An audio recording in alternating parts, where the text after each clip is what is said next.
Check कर लिया होगा, देख लिया, सोच लिया, समझ लिया। अब जरा हम लोग डिस्कस कर लेते हैं। तो देखो भाई, the figure shows a square loop.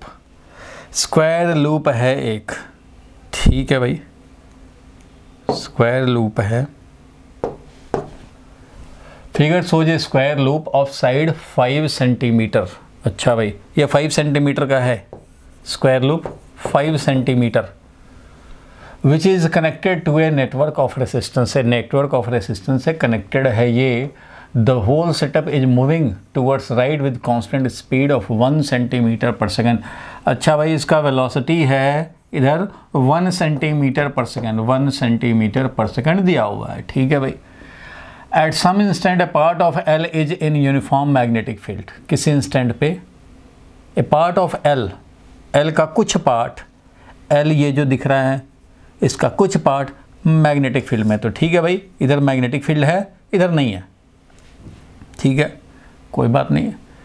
तो part at some instant a part of L is in uniform magnetic field of 1 tesla. Magnetic field है भैया 1 टेस्ला का, perpendicular to the plane of the loop. अच्छा भाई, तो loop का plane तो ये है, इसके परपेंडिकुलर डॉट डायरेक्शन में है दिखाया हुआ। चलो भाई ठीक है।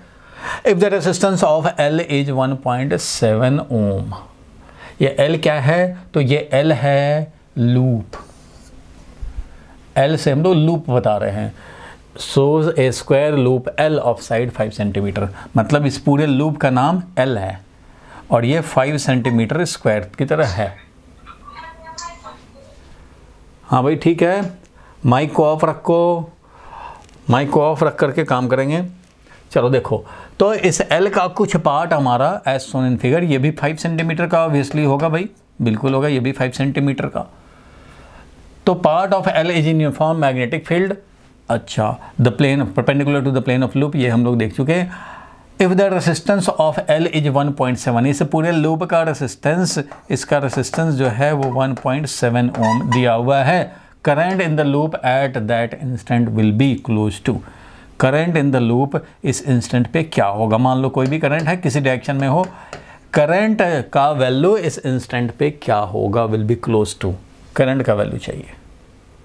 पूरा loop connected to a network, entire setup is moving in the rightward direction, rightward direction में आ रहा है भाई। ये वेलोसिटी है, कांस्टेंट वेलोसिटी है, ये वेलोसिटी है और ये कांस्टेंट वेलोसिटी है। Some part of the loop is in the magnetic field. इस मोमेंट पे चाहिए हमें करंट का value, current in the loop, इस लूप में क्या करंट होगा वो चाहिए। क्या करें क्या करें क्या करें भैया, ये जो भी नेटवर्क जा रहा है इधर तो है ही नहीं मैग्नेटिक फील्ड, जो है इधर मैग्नेटिक फील्ड है। इस लूप के लिए ये मैग्नेटिक फील्ड है और इस लूप में कुछ पार्ट ही इधर है मैग्नेटिक फील्ड में।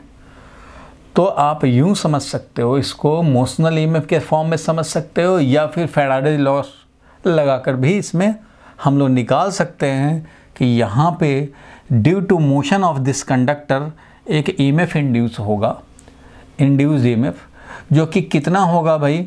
तो ये BLV वैल्यू का होता है, सेल का वैल्यू। यहाँ पे जो सेल इक्विवेलेंटली लगाएंगे वो BLV वैल्यू का लगा पाएंगे। क्यों भाई? देखो, डॉट में फील्ड है, जैसे जैसे ये नेटवर्क आगे जा रहा है, flux is decreasing with time, flux is decreasing with time, क्योंकि ये आउट ऑफ द फील्ड जा रहा है, इस फील्ड से आउटवर्ड जा रहा है। सो फ्लक्स अभी इतना है, थोड़े टाइम के बाद ये और कम ही रह जाएगा फ्लक्स, फिर थोड़े टाइम के बाद बाहर निकल जाएगा। Flux is decreasing with time, इसलिए इंड्यूस्ड ईएमएफ या इंड्यूस करंट इस डायरेक्शन में होगा जो फ्लक्स को इंक्रीज करना चाहे। इंक्रीज कैसे करेंगे? ओरिजिनल फील्ड को सपोर्ट करके। लेंज लॉ बताता है भाई, ओरिजिनल फील्ड ये है, डॉट में सपोर्ट करके ऐसे चलेगा करंट, करंट ऐसे चलेगा एंटी क्लॉकवाइज, ताकि ये डॉट में फील्ड प्रोड्यूस करे। तो करंट हमारा लूप में होगा एंटी क्लॉकवाइज। एंटी क्लॉकवाइज मतलब ऐसे करंट चलेगा भैया, ऐसे करंट चलेगा, ये ऐसे करंट चलेगा, ये ऐसे करंट चलेगा और इसमें ऐसे आएगा, ऐसे चलते चलते इसमें आएगा, ये करंट ऐसे चलेगा भाई करंट। इसी करंट का वैल्यू हमें निकालने हैं, ठीक है, चलेगा ऐसे करंट। लेकिन ये डायरेक्शन हुआ करंट का, वैल्यू कितना? तो वैल्यू के लिए हम लोग समझ सकते हैं भाई, क्या समझ सकते हैं कि ये जो कंडक्टर मूव कर रहा है मैग्नेटिक फील्ड में, इसके corresponding B into L cross I ये होता है इंड्यूस्ड ईएमएफ कितना भाई, तो V cross B dot L initial से लेकर फाइनल तक, ये याद होगा। V क्रॉस B का डायरेक्शन निकाल लें, ये है वेलोसिटी V क्रॉस B करेंगे डाउनवर्ड में मिलेगा, क्योंकि V है राइटवर्ड, B है डॉट में, तो ये है V, ये है B, V क्रॉस B करेंगे डाउनवर्ड में मिलेगा। इट मीन्स इस डायरेक्शन में, तो इस डायरेक्शन में एक सेल लग जाएगा, मोशनल ईएमएफ का सेल लग जाएगा। ये वैल्यू कितना होगा, तो V क्रॉस B, तो V क्रॉस B करेंगे, V और B में तो 90 डिग्री एंगल है, VB साइन 90 डिग्री। अच्छा भाई, और V क्रॉस B का डायरेक्शन किधर है भाई, तो V इधर था ये, और B है हमारा डॉट में, V और B। तो जब हम लोग V क्रॉस B किया तो डाउनवर्ड में मिला, तो V क्रॉस B इस डायरेक्शन में है V क्रॉस B, और जब V क्रॉस B है उधर ही हमारा ये लेंथ है इस कंडक्टर का, मोशनल ईएमएफ के टर्म में अगर सोच रहे हैं तो इस डायरेक्शन में, इसलिए सेल ऐसा लगाया और V क्रॉस B जिधर है उधर ही हमारा ये लेंथ है, इसलिए लेंथ उधर ही है और कॉस 0 डिग्री है, इसलिए VBL BL भी आप डायरेक्ट याद भी रहता है, जब तीनों म्यूचुअली परपेंडिकुलर हो याद होगा, V is perpendicular to B and is perpendicular to length, तीनों आपस में म्यूचुअली परपेंडिकुलर होते हैं, तो जो इंड्यूस्ड ईएमएफ मोशनल ईएमएफ आता है वो BLV ही आता है। ठीक वैसे ही जैसे ये फिक्स्ड फ्रेम में जब कंडक्टर भागता था, ऐसे याद होगा क्रॉस में मैग्नेटिक फील्ड, तो वेलोसिटी एक्स एक्सिस की तरफ मैग्नेटिक फील्ड है, उधर जेड एक्सिस की ओर, तो हमारा V क्रॉस B करते हैं और डॉट लेंथ है हमारा Y एक्सिस कह लो, तो ऐसे में भी BLV बनता। तो ये BLV वैल्यू का ये सेल समझो लग जाएगा और इससे चलेगा करंट। तो करंट का वैल्यू क्या होगा, तो induced EMF divided by resistance, induced EMF है BLV इंड्यूस्ड ईएमएफ है, और रेजिस्टेंस कितना होगा भाई, तो रेजिस्टेंस है इस लूप में तो 1.7, resistance of loop plus resistance of network. क्यों, क्योंकि ये लूप अकेले ये नहीं रहा, ये प्लस ये ऐसे, ये अब टोटल लूप बना हुआ है समझो। ये लूप का तो ठीक है 1.7 है, इसका कितना, तो सोचो यहाँ से जब करंट जाएगा तो ये तो एक व्हीटस्टोन ब्रिज नज़र आ रहा है, 2 है 1 है 2 है 1 है, अच्छा भाई बैलेंस्ड ब्रिज है तो ये डिस्कार्ड हो जाएगा, बैलेंस ब्रिज देख रहे हो 2:1 ठीक है भाई, बैलेंस ब्रिज, तो ये डिस्कार्ड हो गया, 2 इधर सीरीज में 1 इधर सीरीज में, 2 का सीरीज में हो गया 4 और इधर 1 का सीरीज में हो गया 2 1 का 2, तो इधर हमारा हो गया 2 ओम, इधर हो गया हमारा 4 ओम, बीच में हमारा ये 3 ओम को डिस्कार्डेड है। तो ये रेसिस्टेंस कितना हो जाएगा भाई, ओवरऑल रेसिस्टेंस, क्योंकि B और D में ओवरऑल रेसिस्टेंस RBD जो हो जाएगा, B और D, ये B है इधर D है, B D के बीच में जो मिलेगा वो 4 और 2 का parallel combination, 4 × 2 divided by 4 + 2 that is 8 divided by 6 means 4/3, 4/3 है मीन्स 1.33, ऐसा है, ये 1.33 ओम है इधर, इसलिए करंट का जो वैल्यू आएगा वो करंट का वैल्यू कितना हो गया, तो करंट का वैल्यू हो गया BLV डिवाइडेड बाई दिस। अब B का वैल्यू पता ही है, यहाँ लिख देता हूँ, करंट का वैल्यू निकालना था, B का वैल्यू था हमारा 1 टेस्ला, L का वैल्यू था 5 सेंटीमीटर, सब ऐसा ही में लिखेंगे, V का वैल्यू था 1 सेंटीमीटर पर सेकेंड मीन्स 1 × 10⁻² मीटर पर सेकेंड, ठीक है। BLV हो गया डिवाइडेड बाई रेसिस्टेंस, क्या लूप का है 1.7 और इधर का था 1.33, ये हो गया भाई काम, तो 10⁻², 10⁻² -4 हो गया, 5 × 10⁻⁴ डिवाइडेड बाई ये हो गया 1.7 1.3 यानी कि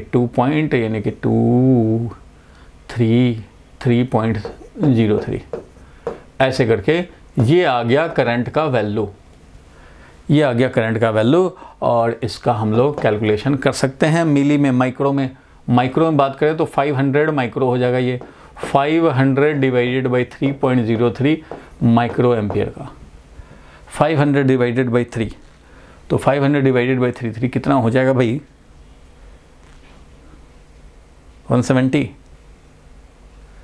170 के आसपास, तो 170 माइक्रो एम्पियर के आसपास हो जाएगा वैल्यू।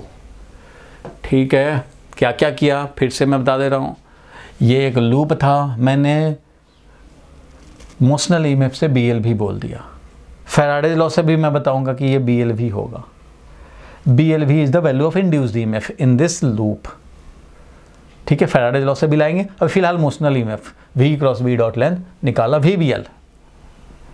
VBL सेल लग गया समझो ऐसे। अब ये करंट ऐसे पास कराएगा भाई, तो ये जो लूप है वो ऐसे बन गया, दो लूप का समझो कनेक्शन होकर के एक लूप बना हुआ है। तो इसमें आ गया अपना 1.7 ओम, इधर आ गया आपका 1.33 ओम, तो दोनों ऐड होगा, पूरे लूप का ओवरऑल रेसिस्टेंस, सेल एक ही है इसलिए सेल का value divided by total resistance. Induced EMF निकाल चुके हैं BLV और डिवाइडेड बाई टोटल रेसिस्टेंस कर दिया काम, ये आ गया, ये ऑलमोस्ट आ गया 170 माइक्रो एम्पियर। ठीक है, 170 माइक्रो एम्पियर आ गया। अब मैं तुम्हें दिखा दे रहा हूं इसका answer. The given combination of resistance form a balance Wheatstone bridge, then 3 ohm resistance can be neglected. 3 ohm जो बैलेंसिंग ब्रिजिंग एलिमेंट था, और इक्विवेलेंट क्या आ गया भाई, तो 4/3 आ गया था, बिल्कुल हम लोग का भी था 4/3, और ये 3.03 ओम, 4/3 1.33 होता है, 3.0.3 ये हो गया total resistance of the combined loop. Induced EMF BLV सीधा लिख दिया भाई, BLV का वैल्यू रख दिया, ये मिल गया। फाइनली क्या आ गया, ये आ गया 5 × 10⁻⁴, यही आया था 165 यानी 170, क्योंकि इसके आसपास तो वही था, तो 170 माइक्रो एम्पियर आया। इसमें तो कोई डाउट नहीं है भाई, ठीक है वही है। और अब हम लोग, मैं ये दिखा दूं कि ये दूसरा जो मेथड से हम लोग BLV यानी ईएमएफ का वैल्यू निकाल सकते हैं इस लूप में, तो वो कैसे निकालेंगे। ठीक है भैया, वो भी मैं निकाल के दिखाता हूं। कैसे दिखाएंगे, देखो कैसे दिखाते हैं। ये BLV कैसे हो गया, अगर मैं फैराडे लॉ से करना चाहूं तो यहां देखो भाई, एक लूप है जिसका कि एरिया धीरे धीरे डिक्रीज कर रहा है, तो flux is changing with time. किसी मोमेंट पे अगर ये x लेंथ इसके अंदर आया, किसी मोमेंट पे x लेंथ अभी है और ये वाला है L लेंथ है, तो इस समय जो फ्लक्स है एट आर्बिट्रेरी टाइम t, किसी टाइम t पे ये है कंडीशन, तो उस समय जो फ्लक्स होगा B into area at time t, B into area at time t है Lx, इसलिए इंड्यूस्ड ईएमएफ क्या होगा भाई, तो -dφ/dt। यही काम करते हैं, हमें तो वैल्यू चाहिए, वैल्यू चाहिए, तो B constant, L constant, x ही वेरिएबल है, और dx/dt यहाँ पे ऐसे कर देता हूँ मैं, डिफ्रेंशिएट करो किसको भाई, तो फ्लक्स था BLX को डिफ्रेंशिएट करने हैं, जिसमें B कांस्टेंट है, L कांस्टेंट है, x का ही वैल्यू चेंज हो रहा है, और वो वैल्यू जो चेंज हो रहा है वही वेलोसिटी है, BLV। dx/dt is velocity value, इसलिए BLV आएगा इंड्यूस्ड ईएमएफ, चाहे आप मोशनल ईएमएफ से कर लो या फैराडेज लॉ लगा के कर लो भाई। BLV आना है मतलब एक सेल ऐसे लग जाना है, लेंज लॉ से निकाला तब भी ऐसे ही करंट चलेगा भाई, और मोशनल ईएमएफ से भी निकाला तो भी यही सही सेल लगा, तो ऐसे ही करंट ये भेजेगा। इस तरह से हम लोग काम करेंगे। लेकिन आपका CBSE वाले मोशनल ईएमएफ को गायब कर दिया गया था, बट आपका मोशनल ईएमएफ बड़ा इंपॉर्टेंट है भाई, इसलिए इसको ध्यान रखना है। बोलो क्लियर है यहाँ तक भाई, आगे बढ़ें, आगे बढ़ा जाए। विक्रम आगे बढ़ूँ? Yes sir. बोला कर भाई, बोला करो। चलो नेक्स्ट क्वेश्चन पे चलते हैं, ये तो हो गया, इसमें चलते हैं भाई। अच्छा भाई, एक और क्वेश्चन आ गया, इसको जल्दी से ट्राई कर लिया जाए भाई। 16 number question, the centre at the centre of fixed large circular coil of radius R a much smaller circular coil of radius small R is placed. अच्छा भाई, ये लार्ज है मान लो, अरे गोला बन जा भाई, चलो ठीक है। Eight the centre of a fixed large radius capital R, fixed large circular coil है। अच्छा, कॉइल है मतलब मेनी टर्न्स, कॉइल का मतलब होता है मेनी टर्न, ठीक है। टर्न नहीं दिया जाएगा तो क्या करेंगे, 1 टर्न ले लेंगे। अगर टर्न नहीं दिया जाएगा तो क्या करेंगे, 1 टर्न ले लेंगे, number of turn in the coil अगर नहीं देंगे तो। Large circular coil of radius, in general coil का मतलब होता है मेनी टर्न, लेकिन अब नंबर ऑफ टर्न नहीं देगा तो मैं एक ही लूप को ले लूँगा। The centre, at the centre of the large circular coil of radius R a much smaller circular coil of radius small R is placed. यहाँ पे रख दिया स्मॉल आर रेडियस, ठीक है भाई, रख दिया, यहाँ तक का काम खत्म। The two coils are concentric and are in the same plane. अच्छा, इसी प्लेन में है और कंसेंट्रिक है, बिल्कुल भाई वैसा ही डायग्राम बनाया भी है, सेम प्लेन और सेम सेंटर। कंसेंट्रिक का मतलब सेम सेंटर और सेम प्लेन में है। The larger coil carries current I, larger coil carries current I. The smaller coil is set to rotate with constant angular velocity. Smaller coil को rotate करने लग गए constant angular velocity omega से about an axis along their common diameter. अच्छा, किस axis के about भाई? तो इनका कॉमन डायमीटर, तो एक डायमीटर के अबाउट ले लिया, एक डायमीटर इसके अबाउट, कॉमन डायमीटर के अबाउट, इसके अबाउट रोटेट करने लग जाए। तो इसके अबाउट रोटेट करने का मतलब क्या होगा? इसके अबाउट अगर रोटेट कर रहा है तो समझो कि एक बड़ा सा कॉइल है, बड़ा सा कॉइल समझो, ये वाला जो सर्कुलर है, समझो कि ये बोर्ड ही है, ये हमारा सर्कुलर कॉइल है, और इसके बीच में ये भी सर्कुलर समझ लो, और यहाँ पे ये कॉमन डायमीटर, इसके अबाउट इसको रोटेट कराना शुरू कर दिया। यही काम हो रहा है यहाँ पे, सेंटर पे ये रोटेट कर रहा है, सर्कुलर है और रोटेट कर रहा है ऐसे। तो यही समझ लेते हैं, ये बड़ा कॉइल और ये सेंटर पे इसका छोटा कॉइल, और ये रोटेट करना शुरू कर दे कॉमन डायमीटर के अबाउट। तो ये काम हो रहा है, ठीक है भाई। और क्या कह रहा है भाई? तो एंगुलर वेलोसिटी दे दिया है इसका, ओमेगा एंगुलर वेलोसिटी से ये रोटेट कर रहा है about the common diameter. Calculate the EMF induce in the smaller coil after time T of its start of rotation. Rotation start किया तो टी टाइम के बाद, तो t इज इक्वल टू 0 पे, हाँ t इक्वल टू 0 पे तो ये कंडीशन था, लेकिन at t is equal to T, time t पे हमें निकालना क्या है भाई? तो induced EMF induced in the smaller coil, ठीक है भाई, ये हमें कैलकुलेट करना है, EMF induced in the smaller coil. तो बिल्कुल ठीक बात है भाई कि इसमें करंट जब पास कराया तो इसका मैग्नेटिक फील्ड प्रोड्यूस्ड है, सेंटर पे जो मैग्नेटिक फील्ड होगा वही इस पूरे के लिए मैग्नेटिक फील्ड लिया जाएगा।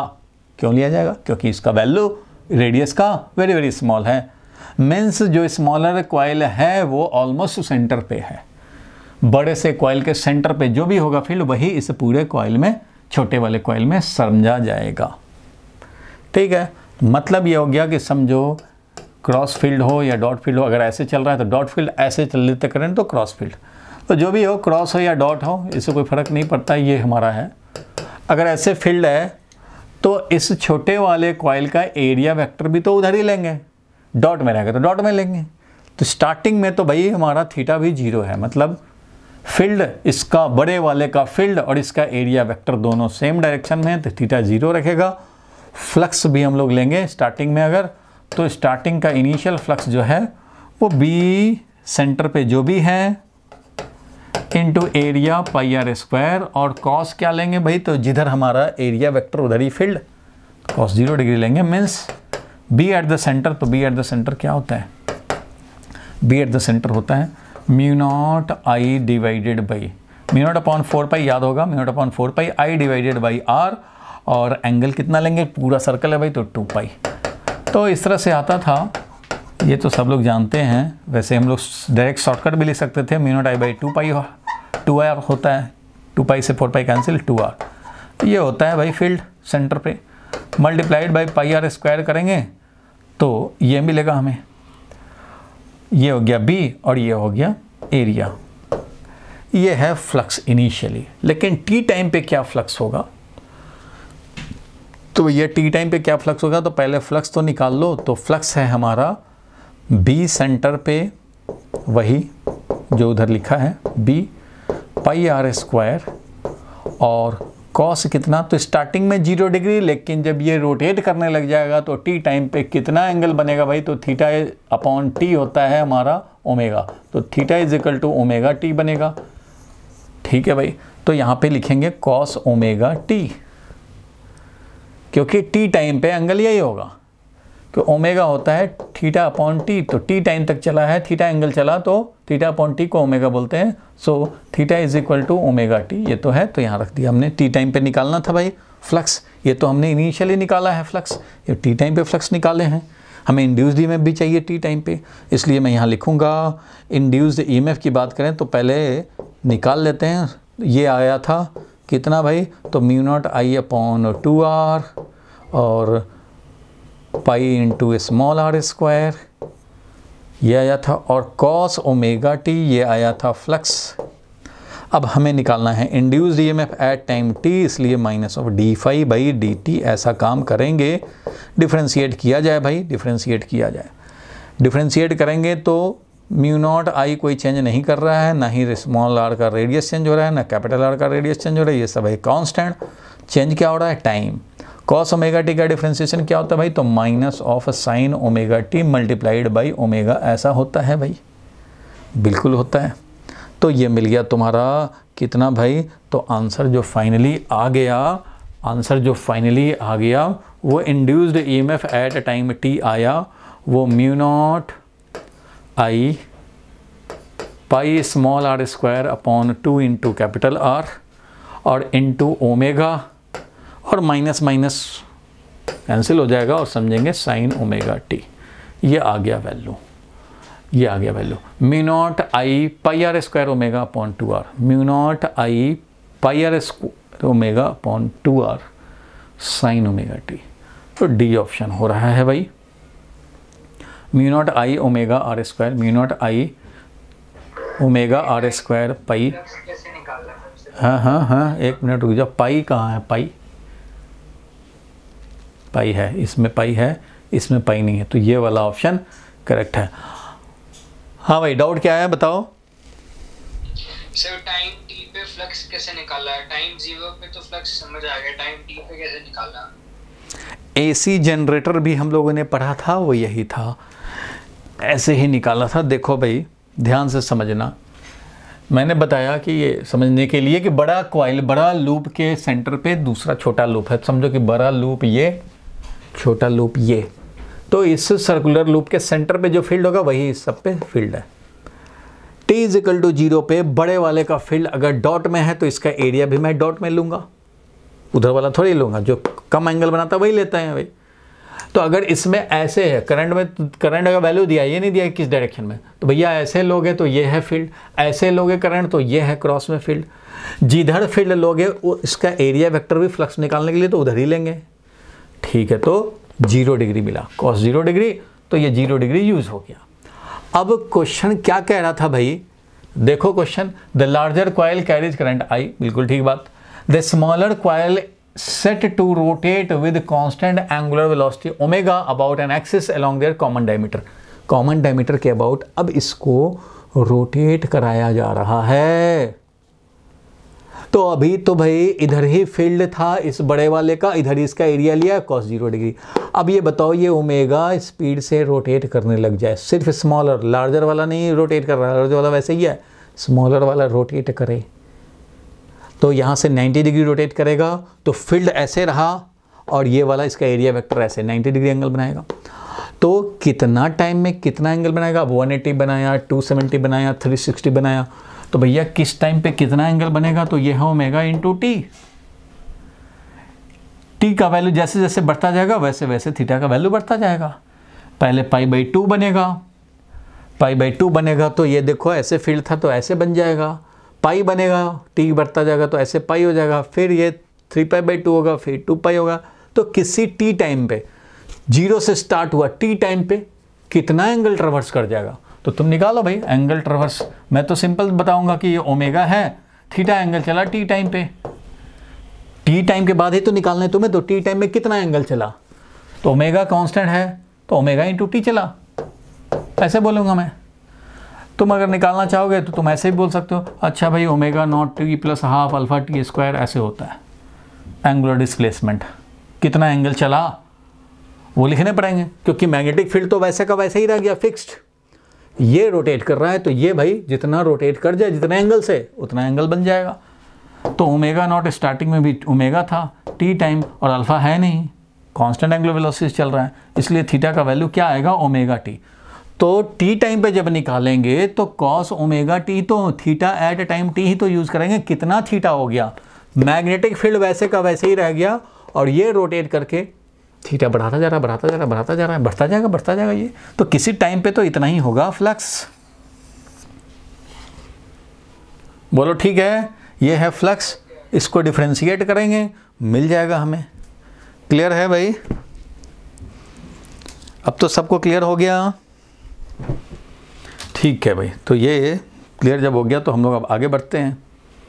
डिफरेंशिएट किया और ये आया। अब इसका आंसर में हम लोग देख सकते हैं 16 नंबर के आंसर में ये देखो क्या लिखा हुआ है, EMF induced in the smaller coil is given by -d∅/dt minus b और a और cos थीटा को डिफरेंशिएट कर रहे हैं। थीटा क्या है, थीटा है ओमेगा टी। थीटा देखो d∅dt लिखा, साइन थीटा d∅dt, यहाँ फाइनली आया क्या, यही ओमेगा और स्क्वायर साइन ओमेगा टी, क्योंकि थीटा का वैल्यू ओमेगा टी है। थीटा का वैल्यू ओमेगा टी है, अलग से दिखाया नहीं है। b is assumed to be constant in the smaller region, बिल्कुल स्मॉलर रीजन में यानी सेंटर ऑफ लार्जर लूप पे कांस्टेंट समझा जाएगा। इतने दूर में, जितना दूर स्मॉलर कॉइल है उतने दूर में कांस्टेंट समझा जाएगा, क्योंकि r is very very smaller than capital R। समझ गए? यही चीज़ हम लोगों का आ गया था। Small r is very very less than capital R, इसलिए यूनिफॉर्म फील्ड लिया जाएगा सेंटर पे। इसलिए हम लोग इस पूरे एरिया के लिए ये जो फील्ड प्रोड्यूस किया है लार्जर वाले ने, उसको हम लोगों ने समझा कि यही है पूरे एरिया में, छोटे वाले लूप के एरिया में। चलो इसको जल्दी से ट्राई किया जाए।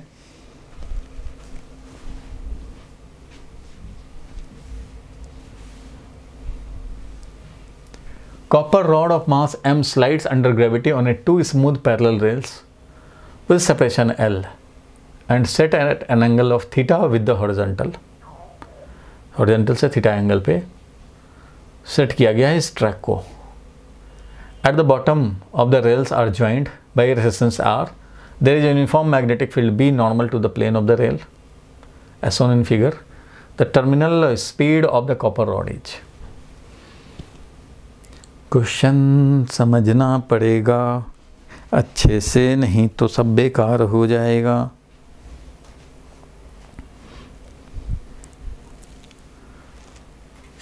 बोलो भाई, क्वेश्चन समझ गए, नहीं समझे?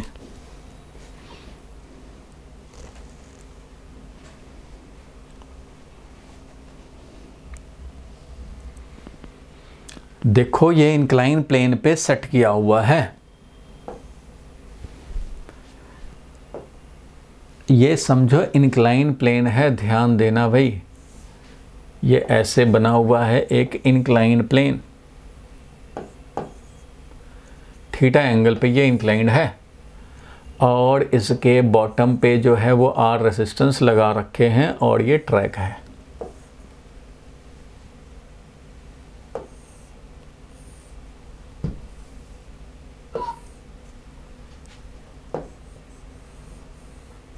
समझ में आ गया होगा। और ये है इस पे slider,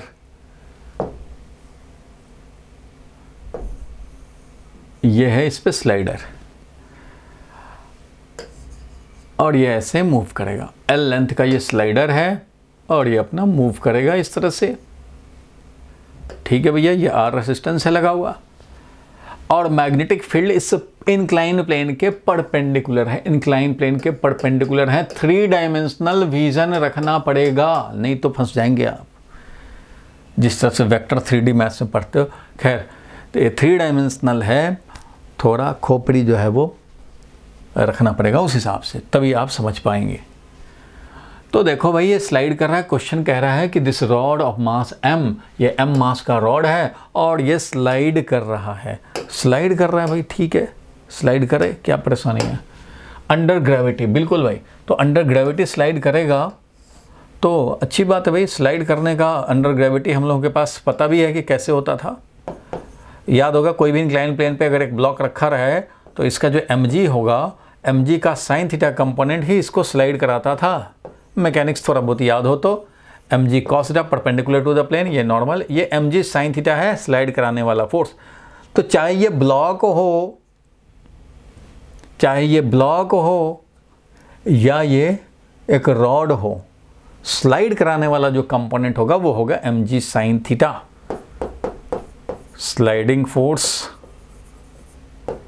is M G sine theta.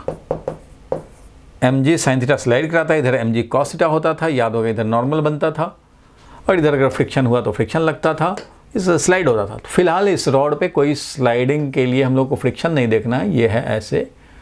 अब ये इस डायरेक्शन में वेलोसिटी गेन करेगा, भाई स्लाइडिंग करना चाहिए, लेकिन इस डायरेक्शन में जो फोर्स लगेगा वो है एम जी साइन थीटा।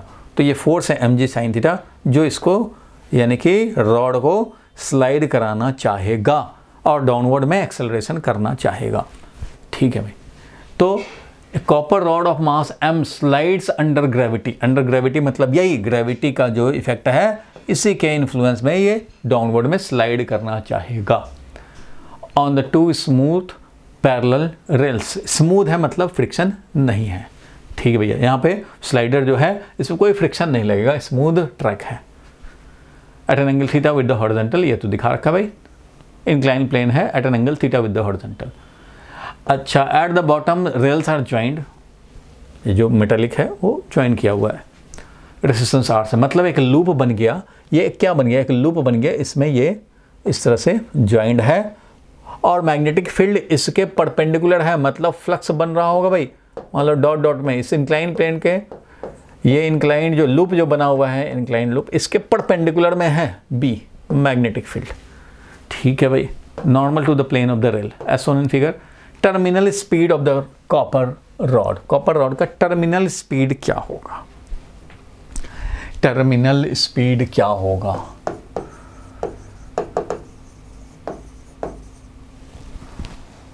अरे भाई हैंग मत किया कर। टर्मिनल स्पीड ऑफ कॉपर क्या होगा वो जानना चाहते हैं।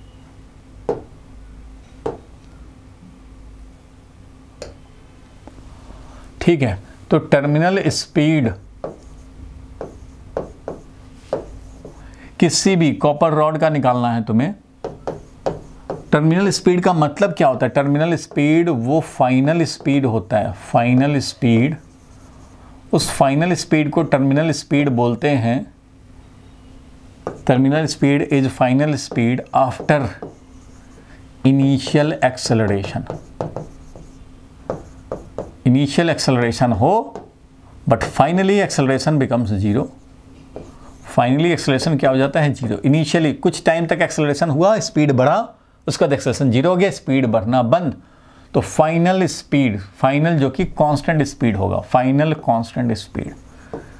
फाइनल कांस्टेंट स्पीड ये हम लोगों ने विस्कोसिटी में पढ़ा था। टर्मिनल वेलोसिटी याद होगा, विस्कोसिटी में टर्मिनल वेलोसिटी आता था 2/9 rho minus sigma are square Etah upon जी, ये आता था टर्मिनल वेलोसिटी। फिलहाल ये तो विस्कोसिटी में था। टर्मिनल वेलोसिटी का सिंपल मीनिंग ये है कि कोई भी चीज़ को स्टार्टिंग में वेलोसिटी तो धीरे धीरे बढ़ता जाए, एक्सेलरेशन है वेलोसिटी बढ़ता जाए, लेकिन बाद में एक्सेलरेशन में वैल्यू डिक्रीज कर करके जीरो कर देता है और वेलोसिटी इंक्रीज करते करते मैक्सिमम कांस्टेंट हो जाता है।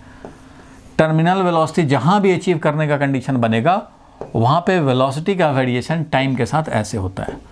वेलोसिटी बढ़ता जाएगा बढ़ता जाएगा बढ़ता जाएगा बढ़ता जाएगा, उसके बाद कांस्टेंट हो गया। इस वेलोसिटी को बोलते हैं टर्मिनल वेलोसिटी। और एक्सेलरेशन की बात करें अगर, तो एक्सेलरेशन स्टार्टिंग में ज़्यादा होता है, धीरे धीरे धीरे धीरे ये एक्सेलरेशन का वैल्यू कम होता जाता है, कम होता जाता है, कम होता जाता है। जब टर्मिनल वेलोसिटी जब गेन करने वाली बात आती है तो उस समय ये ऑलमोस्ट जीरो हो जाता है। Acceleration zero, velocity maximum constant, इसको बोलते हैं टर्मिनल वेलोसिटी। इस वेलोसिटी को बोलते हैं टर्मिनल वेलोसिटी। जब ये इंक्रीज हो रहा है तो इस समय इस वेलोसिटी का वैल्यू को टर्मिनल वेलोसिटी नहीं बोलेंगे। टर्मिनल मतलब टर्मिनेट कर जाए, इंक्रीज करते करते टर्मिनेट कर जाए। तो स्टार्टिंग में हुआ होगा एक्सेलरेशन, क्यों भाई? mg का साइन थीटा, mg का साइन थीटा कंपोनेंट इसको एक्सेलरेट करा रहा हो, एक्सेलरेट कराएगा। अब रेस्ट में रखे थे तो उस समय तो फ्लक्स जो भी था भाई कांस्टेंट था।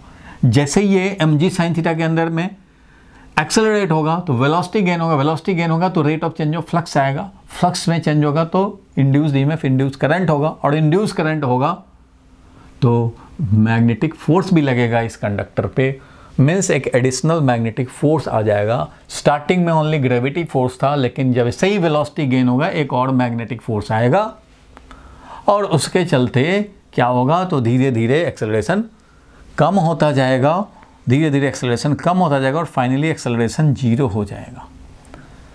इस कंटेक्स्ट में मैं थोड़ा समझाऊं, आप जो लोग समझना चाहते हैं अच्छे से, वो ये समझो कि एक जो रॉड रखा हुआ था इस पे, वो mg के इन्फ्लुएंस में mg साइन थीटा, मान लो, अभी समझने के लिए बता रहा हूँ, mg साइन थीटा मान लो 20 न्यूटन था, तो ये 20 न्यूटन रहेगा। इस रॉड पे मैग्नेटिक फोर्स लग रहा है कि नहीं लग रहा, उससे इसको क्या मतलब है, ये तो mg साइन थीटा लगाएगा, 20 न्यूटन मान लो। स्टार्टिंग में कोई मैग्नेटिक फोर्स नहीं था, तो स्टार्टिंग में कोई मैग्नेटिक फोर्स नहीं है, बाद में जरूर इस लूप में ऐसा चल रहा होगा करंट कि इस रॉड पे अब लगेगा फोर्स। फोर्स क्या करेगा तो फोर्स इस डायरेक्शन में लगेगा, जैसे जैसे वेलोसिटी बढ़ेगा वैसे वैसे ये फोर्स का वैल्यू बढ़ता जाएगा। तो स्टार्टिंग में 20 न्यूटन का फोर्स तो एक्सेलरेशन, अब क्या हो गया 20 में से ये 2 सब्ट्रैक्ट हो जाएगा, क्यों भैया ये मैग्नेटिक फोर्स आ गया। जैसे ही मोशन होगा इंड्यूस्ड ईएमएफ, इंड्यूस करंट से मैग्नेटिक फोर्स। अभी के लिए आप समझो कि मैकेनिज्म क्या होता है, किसी भी टर्मिनल वेलोसिटी जहां भी अटेन होता है उसमें मैकेनिज्म यही होता है कि स्टार्टिंग का एक्सेलरेशन फोर्स ज़्यादा होता है, बाद में दूसरा फोर्स एक्शन में आता है, और ये अभी 2 न्यूटन रखा है, एक्सेलरेशन थोड़ा कम हुआ, 20 - 2 18 के कॉरस्पॉन्डिंग एक्सेलरेशन, पहले 20 के कॉरस्पॉन्डिंग था, अब 18 के कॉरस्पॉन्डिंग एक्सेलरेशन। थोड़ा टाइम के बाद स्पीड और बढ़ेगा तो ये अब 2 के जगह पे 10 हो जाएगा। अब जब 10 हो जाएगा तो 20 - 10, अब 10 ही रह गया, तो 10 के कॉरस्पॉन्डिंग एक्सेलरेशन होगा। थोड़ा और स्पीड बढ़ेगा तो ये 20 है, तो ये बन जाएगा तुम्हारा कितना भाई, तो ये बढ़ करके हो गया अब मान लो 16, तो 20 है 16 है, अब 4 रह गया, तो 4 डिवाइडेड बाई मास उतना ही रह जाएगा एक्सेलरेशन। फिर थोड़े टाइम के बाद क्या होगा भाई, तो स्पीड और बढ़ गया, स्पीड और बढ़ गया, तो ये वाला और बढ़ करके ये 19 हो जाएगा, तो ये 20 है, ये 19 है, अभी भी 1 न्यूटन है, इसलिए 1 न्यूटन के कॉरस्पॉन्डिंग एक्सेलरेशन आएगा 1 डिवाइडेड बाई मास। अच्छा, अब इसका स्पीड थोड़ा और बढ़ा भाई, और बढ़ा तो ये बन गया अब 20, ये भी हो गया 20, तो अब हो गया काउंटर बैलेंस, एक्सेलरेशन हो गया 0, एक्सेलरेशन हो गया 0। लेकिन एक्सेलरेशन 0 होने के पहले तो नेट एक्सेलरेशन इस डायरेक्शन में रहता था पहले, बाद में नेट 0 हो गया, पहले तो रहता था, यही जो नेट एक्सेलरेशन था पहले, इतना एक्सेलरेशन, इतना धीरे धीरे कम होता जाएगा एक्सेलरेशन, ये एक्सेलरेशन स्पीड को बढ़ाता जा रहा है, बढ़ाता जा रहा है, बढ़ाता जा रहा है। जब एक्सेलरेशन 0 तो स्पीड बढ़ना बंद, इस वेलोसिटी को कांस्टेंट वेलोसिटी, टर्मिनल वेलोसिटी होता है, means after attaining terminal velocity VT। मैं क्वेश्चन सॉल्व अभी नहीं कर रहा हूँ, मैं पीछे का बैकग्राउंड तुम्हें समझा रहा हूँ, क्योंकि ये media. After attaining terminal velocity, terminal velocity जब भी गेन हो जाता है तब उस कंडीशन में एक्सेलरेशन नेट बिकम्स 0 और नेट फोर्स हो जाता है 0। मीन्स स्टार्टिंग में तो एक फोर्स रहता है, लेकिन बाद में 2 फोर्स या 3 फोर्स ऐसे बनते हैं, ऐसा कंडीशन बनता है कि नेट फोर्स हो जाता है 0, और इस कंडीशन में जो वेलोसिटी है वही टर्मिनल वेलोसिटी है। अभी मैं क्वेश्चन पे नहीं गया, लेकिन जहां भी टर्मिनल वेलोसिटी आता है कंडीशन कुछ इस तरह का है, बनता है एक्सेलरेशन पहले होगा और वो एक्सेलरेशन किसी फोर्स के चलते है, बाद में कोई दूसरे फोर्सेस भी अराइज होंगे जो कि इस फोर्स को इफेक्टिवली कम करते जाएंगे, धीरे धीरे धीरे धीरे कम होता जाएगा। भाई आवाज आ रही है? yes, मुझे लगा कि डिस्टर्ब हो गया। अच्छा ठीक है, तो जनरल मैकेनिज्म ये है, याद होगा रेन ड्रॉप भी गिरता था तो वैसे ही होता था, पहले mg, बाद में बायोंट फोर्स और विस्कस फोर्स आता था, काउंटर बैलेंस कर लेता था लास्ट में। तो अभी यहां भी वैसा ही होगा। देखो mg sin theta will try to accelerate. अब देखो जैसे ही mg sin थीटा इसको एक्सेलरेट कराएगा, कुछ वेलोसिटी आएगा, उससे rate of change of flux आएगा। फैराडेज लॉ से निकालो या मोशनल ईएमएफ से निकालो, हमें पता है कि ये जब मूव करेगा वेलोसिटी है, एक रॉड है जिसको वेलोसिटी मिला है, तो v cross b dot length करेंगे। v इधर है, अच्छा भाई, b इसके परपेंडिकुलर है, अच्छा भाई, तो v क्रॉस b करेंगे। खुद सोच लो भाई, अगर v हमारा इस डायरेक्शन में है, अगर हमारा किसी डायरेक्शन में v है, ये है b इस डायरेक्शन में है, तो v क्रॉस b करेंगे तो बताओ क्या होगा। v क्रॉस b लेंथ के डायरेक्शन में, ये स्लाइडर के लेंथ के अलोंग होगा v cross b। v cross b देखो, v इधर है, v क्रॉस b, b है परपेंडिकुलर टू दिस प्लेन, तो v क्रॉस b करेंगे, इस डायरेक्शन मिलेगा जो कि उधर लेंथ है। यानी कि मोशनल ईएमएफ कहेगा कि इंड्यूस्ड ईएमएफ जो आएगा v cross b dot length जो हम लोग यूज करते हैं, वो v क्रॉस b का वैल्यू तो vb है और l का वैल्यू l है उसी डायरेक्शन में जिधर v क्रॉस b है, यानी vbl होना है। जब तीनों आपस में परपेंडिकुलर होते हैं, वेलोसिटी b और लेंथ, तो यही होता है BLV। BLV एक सेल लग जाएगा। फ्लक्स देखो डिक्रीज हो रहा है टाइम के साथ, इसलिए किस डायरेक्शन में करंट चलेगा, लेंज लॉ यूज करना पड़ेगा भाई। जब फ्लक्स डिक्रीज हो रहा है तो हमें इंक्रीज करना, मतलब डॉट में ही फील्ड प्रोड्यूस करने हैं। डॉट में था तो डॉट में ही फील्ड प्रोड्यूस करने हैं, डॉट में प्रोड्यूस करने हैं तो ऐसे चलेगा भैया, करंट ऐसे चलेगा, ऐसे चलेगा, मतलब ये है करंट, ये है करंट, ये है करंट, ये है करंट, ऐसे चलेगा करंट। तभी तो डिक्रीज होता हुआ फ्लक्स को ये इंक्रीज कर पाएगा। ये करंट चलने का मतलब है इसमें ये करंट। अब खुद सोचो, ये करंट चल रहा है, अब ये हो गया करंट कैरिंग कंडक्टर। जैसे ही वेलोसिटी आया BLV आया, जैसे ही वेलोसिटी आया BLV आया, BLV आया, करंट आया, current carrying wire in the magnetic field will experience a force. पता है तुम्हें करंट कैरिंग वायर पे कितना फोर्स होता है, I into L cross B. याद होगा भैया फोर्स, ये सब अगर फॉर्मूला में मिसिंग है तो फिर तो सब गड़बड़ हो जाएगा, इसलिए बोलता हूँ कि पहले रिवाइज करके आया करो। तो I into L cross B, इस पर फोर्स लगेगा। L क्या होता है भाई, तो ये बताता है करंट का direction, I into length of the conductor. तो I into L cross B, तो I का वैल्यू तो हम लोग निकाल लेंगे क्योंकि इंड्यूस्ड ईएमएफ पता है। तो करंट का वैल्यू मैं बोलूँ तो ऐसे, करंट इसमें कितना होगा, तो induced EMF divided by resistance of the loop. तो रेजिस्टेंस तो ये है, R दिया हुआ है, बाकी तो ये स्मूथ है और बिना कोई रेजिस्टेंस वाला, क्योंकि दिया नहीं है, कोई स्मूथ पैरेलल रेल है और इधर ही खाली रेजिस्टेंस है। तो इंड्यूस्ड ईएमएफ है BLV डिवाइडेड बाय ये रेजिस्टेंस R, ये है करंट। फोर्स जो लगेगा अब इस पे, ये सोचो डायरेक्शन की अगर बात करें फोर्स पे, तो I into L cross B, पहले डायरेक्शन निकाल लेते हैं फिर मैग्नीट्यूड निकालेंगे। तो I into L cross B, L है इधर, B है इसके परपेंडिकुलर, तो L क्रॉस B करेंगे तो इस डायरेक्शन में लगेगा फोर्स। L इधर है, B इसके परपेंडिकुलर है, L इधर है, लेंथ ऑफ द कंडक्टर इधर है क्योंकि करंट इधर जा रहा है, B ऐसे है, तो L क्रॉस B करेंगे इस डायरेक्शन में, ये है फोर्स लगेगा मैग्नेटिक फोर्स। ये मैग्नेटिक फोर्स इधर लगेगा कितने वैल्यू का, तो I का value BLV divided by R into L, L तो पूरा L है ही और B भी है भाई पूरा।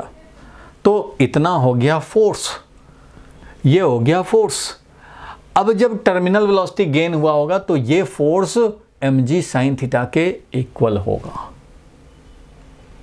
अब जब ये टर्मिनल वेलोसिटी गेन कर लिया होगा तो ये फोर्स जरूर mg sin थीटा, जो इधर वाला फोर्स है, स्लाइड कराने वाला फोर्स है, ये रिटार्ड कराने वाला फोर्स है, धीरे धीरे देखो ये फोर्स जो है मैग्नेटिक फोर्स, ये देख रहे हो मैग्नेटिक फोर्स जो कि v के प्रोपोर्शनल है। जितना वेलोसिटी धीरे धीरे बढ़ता जाएगा उतना ही ये फोर्स बढ़ता जा रहा है, देख रहे हो।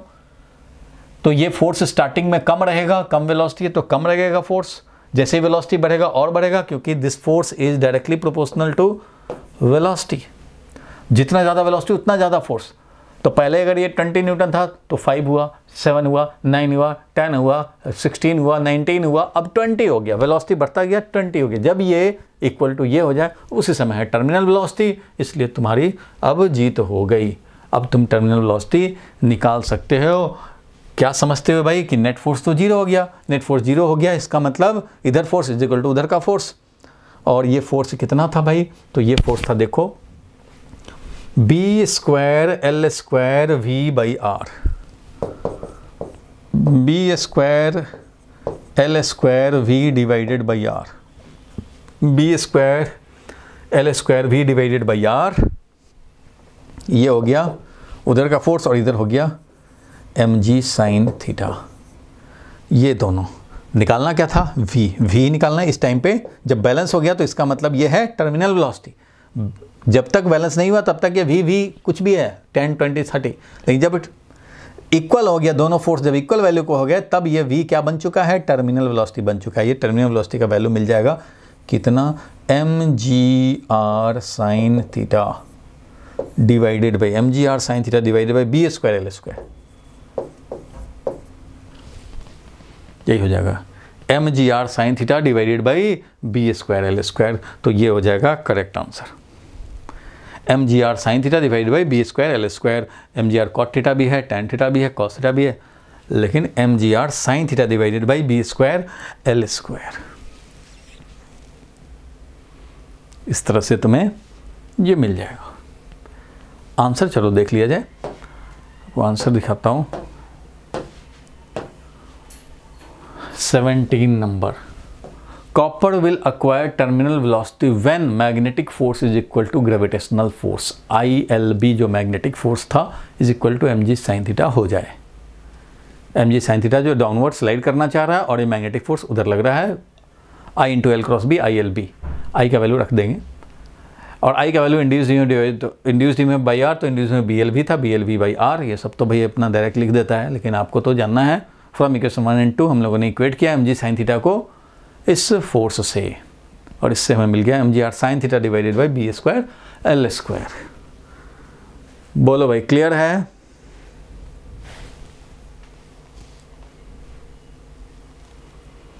टर्मिनल वेलोसिटी का जनरल मीनिंग मैंने बताया कि क्या होता है। कभी भी जब भी टर्मिनल वेलोसिटी आएगा तो याद होगा हम लोगों ने विस्कोसिटी में भी काम किया था कि जब रेन ड्रॉप आता है तो टर्मिनल वेलोसिटी से गिरता है। तो हम लोग रेन ड्रॉप पे जो वेट फोर्स काम करता है और ऊपर एक बायोंड फोर्स काम करता है प्लस विस्कस फोर्स काम करता है, यही इक्वेशन लिखते हैं, upward force is equal to downward force. इसी से हम लोग टर्मिनल वेलोसिटी निकालते थे वहाँ भी। तो कहीं भी टर्मिनल वेलोसिटी जब भी ऑब्टेन होगा नेट फोर्स जीरो होगा। बस नेट फोर्स जीरो होगा तो सीधा सा बात कर देना है, जो मैग्नेटिक फोर्स लग रहा है और जो हमारा ये फोर्स, दोनों एक्सेलरेशन नेट जीरो होना है। तो एक्सेलरेट कराने वाला फोर्स और रिटार्ड कराने वाला फोर्स दोनों इक्वल हो गए और इससे हम लोगों ने निकाल लिया। बोलो भाई क्लियर है? Yes sir. चलो आगे बढ़ते हैं, फिर हम लोग नेक्स्ट क्वेश्चन पे चलते हैं।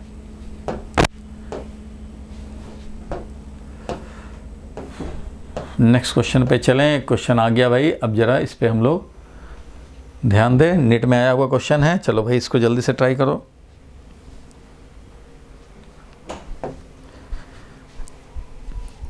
जल्दी देखा जाए। A long solenoid of diameter 0.1 metre, long solenoid है, ठीक है भाई, डायमीटर दिया हुआ है 0.1 metre, has 2 × 10⁴ turn per metre.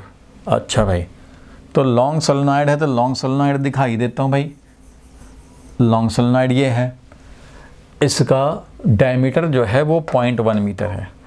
भैया आपको तो जल्दी जल्दी पढ़ के समझने का टेंडेंसी होना चाहिए स्टूडेंट को। टीचर को तो समझाना है, आराम आराम से भी करेंगे, कोई बात नहीं है, तो समझाने के लिए स्लो होना पड़ता है। तो 0.1 metre long solenoid of diameter ये दिया हुआ है, जिसका कि has this turn per unit length.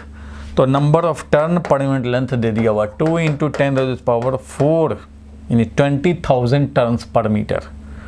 20,000 turns per metre हैं, सोच लो कितना डेंसली ये कॉइल्स होंगे। ठीक है भाई। At the centre of the solenoid a coil of 100 turn, centre of the solenoid पे a coil of 100 turn and radius 0.01 metre is placed with its axis coinciding with the solenoid axis. अच्छा, एक coil रखे हैं इसके जो कि इसका axis solenoid के एक्सिस से मैच कर जाए, इसका एक्सिस और सोलेनॉइड का एक्सिस मैच कर जाए। 100 टर्न का है, इसमें 100 टर्न्स हैं, 100 टर्न्स हैं, TURN यू लिखना चाहिए भाई। ठीक है, 100 टर्न्स हैं इसमें। कोइंसाइडिंग, इसका रेडियस कम है, इसका रेडियस 0.01 है, इसका रेडियस कितना है भाई, तो 0.01 है, इसका रेडियस था 0.1, इनसे 10 टाइम्स कम है, इस वाले रेडियस से ये 10 टाइम्स कम है, 10 टाइम्स कम है। ठीक है भाई, with this axis coinciding with the solenoid axis. ठीक है, दोनों का एक्सिस कोइंसाइड कर गया भाई। The current in the solenoid reduces at a rate of two 0 ampere from 4 ampere. अच्छा, 0 हो गया, फाइनल करंट हो गया 0, इनिशियल करंट था 4 एम्पियर, इसमें टाइम कितना लगा भाई, तो ये दिया हुआ है 0.05 सेकेंड। ये आपको जल्दी जल्दी में समझ लेना है। If the resistance of the coil is 10 pi square ohm, resistance of the coil, इस कॉइल का रेसिस्टेंस है 10 pi square ohm, then the total charge flowing through the coil during this time, total charge flow in the coil हमें निकालना है during this time। अच्छा भाई, question तो देखने में बड़ा है, क्वेश्चन बड़ा है, बट क्वेश्चन समझ में आया कि एक सोलेनॉइड है, लॉन्ग सोलेनॉइड, और इसका नंबर ऑफ टर्न पर लेंथ दे रखा है। इसके सेंट्रल पार्ट में हमने कोएक्सियल सेम एक्सिस वाला लेकिन वेरी स्मॉल रेडियस का एक कॉइल रख दिया है 100 टर्न का। इसका रेसिस्टेंस भी दिया हुआ है, हमें बताना क्या है, कितना चार्ज फ्लो हुआ। ठीक है भाई, कितना चार्ज फ्लो हुआ। तो तुम्हें पता है कि कभी भी इंड्यूस्ड चार्ज जो फ्लो होता है वो होता है change in flux divided by radius, याद होगा, independent of time and independent of value of induced EMF. याद ही होगा, जब भी कोई भी कॉइल में, कोई भी कॉइल, इसमें कितना चार्ज फ्लो होगा, तो भैया इसके लिए हम लोगों ने देखा था कि इसमें इंड्यूस्ड ईएमएफ कितना होगा भाई, तो delta phi by delta T. Induced EMF का वैल्यू ये होगा। करंट का वैल्यू क्या होगा भाई, तो delta phi by delta T induced EMF divided by R. अच्छा भाई, और करंट डेल्टा टी टाइम तक जो करंट एग्जिस्ट किया, डेल्टा क्यू चार्ज ट्रांसफर किया, तो हम लोग यही लिखते हैं delta Q upon delta T, यही है value of current. Delta phi divided by delta T into R, delta T cancel होगा, इसलिए कितना टाइम में हुआ उससे मतलब नहीं है। Charge transfer is directly equal to कितना भाई, change in flux divided by resistance. यही होता है फाइनली फॉर्मूला, ये याद रखते हैं हम लोग। जहां भी चार्ज ट्रांसफर की बात हो गई तो change in flux divided by R. तो इस कॉइल के थ्रू हमें बताना है भाई कि कितना चार्ज फ्लो हुआ है, तो हमें देखना है कि चेंज इन फ्लक्स कितना हुआ डिवाइडेड बाई रेसिस्टेंस। रेसिस्टेंस तो डायरेक्ट दिया हुआ है, रेसिस्टेंस ऑफ द कॉइल तो गिवन है, हमें बताने हैं चेंज इन फ्लक्स। अच्छा भाई, तो कॉइल ऐसे रखा हुआ है, चेंज इन फ्लक्स बताना है, तो करंट जो सोलेनॉइड में आपने पास कराया था, क्वेश्चन में दिया था सोलेनॉइड में जो करंट पास कराया है वो चेंज किया है, तो फील्ड भी चेंज होगा, क्योंकि फील्ड जो सोलेनॉइड के अंदर आता है वो आता है mu not an I, mu not an I, number of turn per unit length तो दे रखा है, तो आई का वैल्यू चेंज हो रहा है। इसलिए स्टार्टिंग में जो फील्ड था हमारा, starting initial field mu not an into, starting में था 0, अच्छा फाइनल 0, स्टार्टिंग में है 4 एम्पियर, 4 लिखेंगे, और फाइनल फील्ड है mu not I into 0, that is 0 हो गया फील्ड। इसलिए चेंज इन फ्लक्स हम लोग लिखना चाहते हैं, चेंज इन फ्लक्स, क्योंकि charge transfer is equal to change in flux. तो भैया फ्लक्स जो इनिशियली था वो कितना था, तो B into area, B into area ऐसा लिखेंगे। तो number of turn in the coil, एक लूप के लिए B इंटू एरिया, ये था number of turn in the coil, B magnetic field जो सोलेनॉइड का होगा, और एरिया जो इस छोटे वाले लूप का होगा, और फाइनली हो चुका है 0, और डिवाइडेड बाई ये लगने हैं time interval, divided by resistance करने हैं, तो रेसिस्टेंस लिखें भाई, रेसिस्टेंस, क्योंकि change in flux divided by क्या करने थे, रेसिस्टेंस करने थे। ठीक है भैया, तो charge transfer is equal to flux में चेंज, तो ये दिया हुआ है तुम्हारा भाई कि नंबर ऑफ टर्न कितना है, तो 100 है, मैग्नेटिक फील्ड कितना है, तो ये है भाई, तो म्यू नॉट एन का वैल्यू दिया है 4 है, ये हो गया, और एरिया कितना, pi into small R square, बिल्कुल भाई ठीक बात है, और डिवाइडेड बाई रेसिस्टेंस, रेसिस्टेंस का वैल्यू दिया हुआ था, रेसिस्टेंस का वैल्यू कितना, तो 10 पाई स्क्वायर, तो 10 और पाई स्क्वायर ऐसा रख देंगे और काम हो जाएगा। इतना कूलम्ब का चार्ज ट्रांसफ़र हुआ, इतना कूलम्ब का चार्ज ट्रांसफ़र हुआ। अब ये वैल्यू तुम्हें कैलकुलेट कर देने हैं, काम कुछ नहीं है, कॉम्प्लिकेटेड बनाया गया लैंग्वेज से, लैंग्वेज से बनाया गया कॉम्प्लिकेटेड। इतना टाइम में चेंज किए, 0 से 4 एम्पियर से 0 हो गया भाई, इतने टाइम में चेंज, वो टाइम का ज़रूरत ही नहीं है हमें तो चार्ज ट्रांसफ़र निकालना था, change in flux divided by time तो कैंसिल हो गया, उसकी ज़रूरत नहीं पड़ा, रेसिस्टेंस की ज़रूरत हुई, नंबर ऑफ टर्न की ज़रूरत हो गया, इस रेडियस का यूज़ होगा, इस रेडियस का यूज़ नहीं है, लेकिन इनडायरेक्टली यूज है कि इस रेडियस से ये 1/10 है, इसलिए इस पूरे में यूनिफॉर्म फील्ड समझा जाएगा, जो सोलेनॉइड के अंदर का फील्ड है वही इस कॉइल के लिए फील्ड समझा जाएगा। छोटा सा ये है, इसलिए बाकी सॉल्यूशन देखो और समझ में आएगा। Given number of turn per unit length 2 × 10⁴ दिया है, करंट ये है, इनिशियली करंट 0 है, फाइनली तो करंट 0 तो फील्ड भी 0, फ्लक्स भी 0 initially, finally magnetic field at the centre क्या होगा, μ0 NI, तो μ0 का वैल्यू रख देंगे, n वैल्यू रखेंगे, i वैल्यू रखेंगे, मिल गया हमें ये फील्ड, ये है फाइनली फील्ड ये है। एक बार फील्ड 0 था, एक बार फील्ड ये है, तो चेंज इन फ्लक्स कितना होगा, तो फाइनल मैग्नेटिक फ्लक्स निकाल लिया भाई, स्टार्टिंग में तो फ्लक्स 0 था, फाइनल में फ्लक्स क्या होगा, NBA, n 100 और B का वैल्यू और A का वैल्यू, तो B का वैल्यू दिया ही था, एरिया का वैल्यू दिया था, निकाल लिया फाइनल। इंड्यूस चार्ज क्या होगा, तो इंड्यूस चार्ज फ्लो जो होता है वो डेल्टा फाई का value divided by R, delta phi का value divided by R, delta phi का वैल्यू निकाल चुके हैं, जो फाइनल फ्लक्स है वही तो है, इनिशियल 0 था, मिल गया।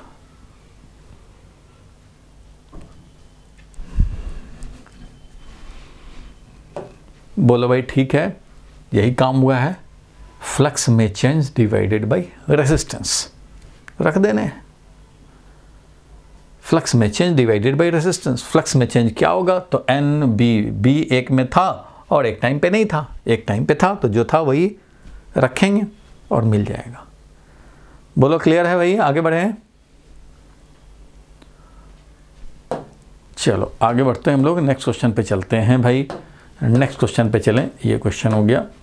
अब जरा एक और क्वेश्चन देखा जाए, जल्दी से इसको देखा जाए, चलो भाई एम्स में आया हुआ क्वेश्चन है, इसको जल्दी से ट्राई मार लिया जाए।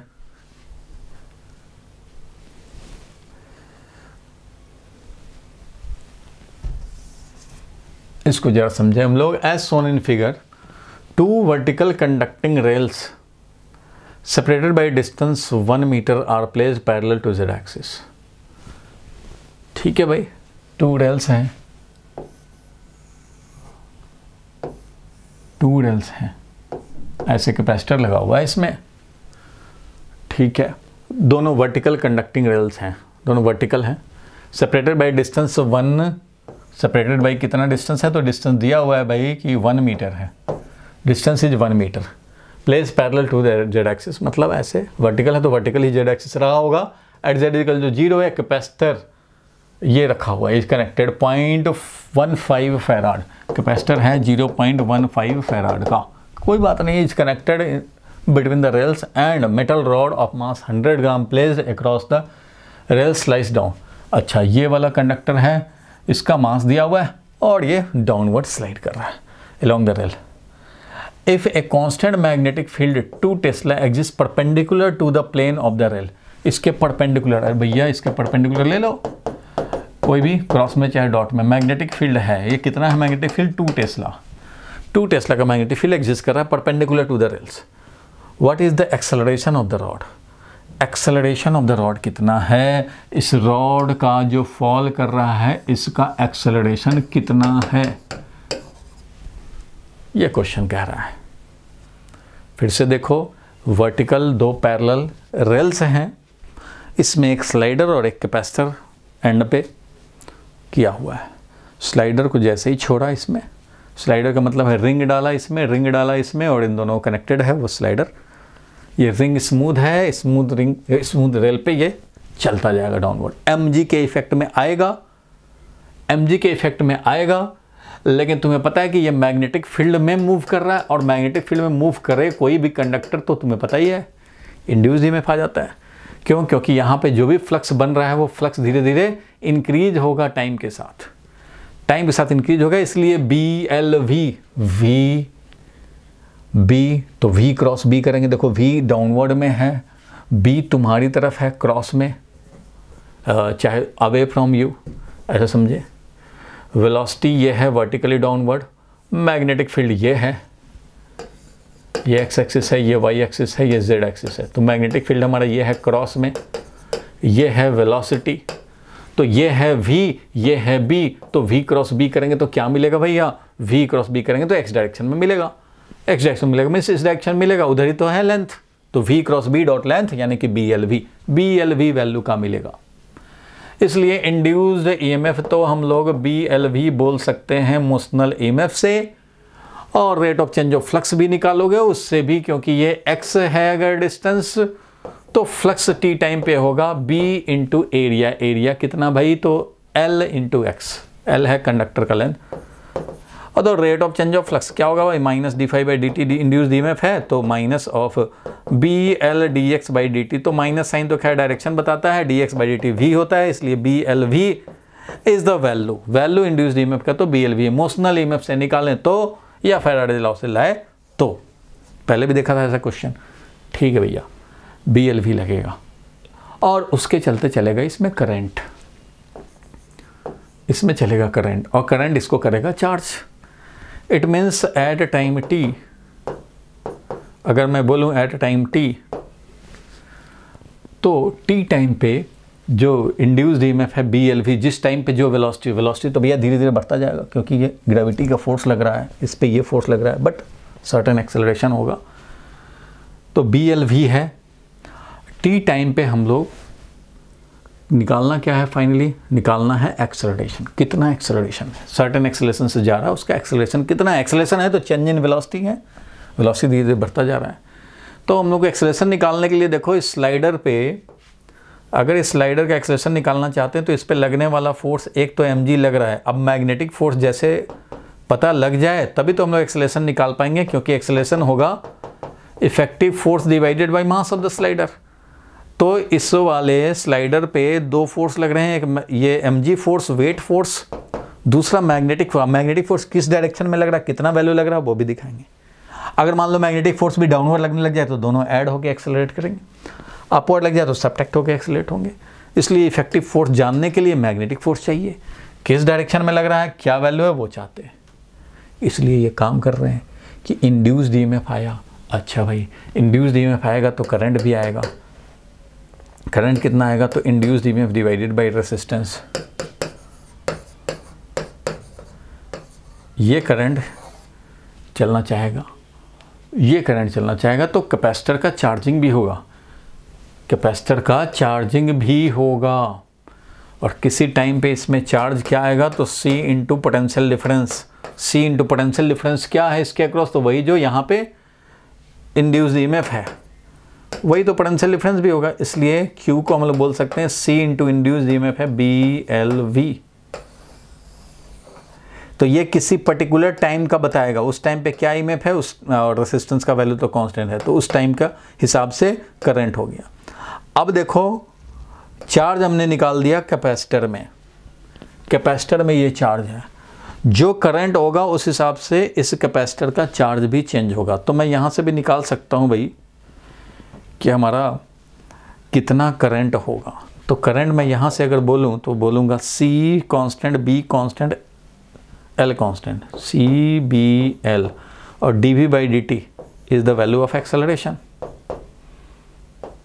CBLA ये है करंट, किसी मोमेंट पे करंट पता लग गया, हमें करंट पता लग गया तो अब हम लोग मैग्नेटिक फोर्स निकाल सकते हैं। मैग्नेटिक फोर्स क्या होगा, तो I into L cross B,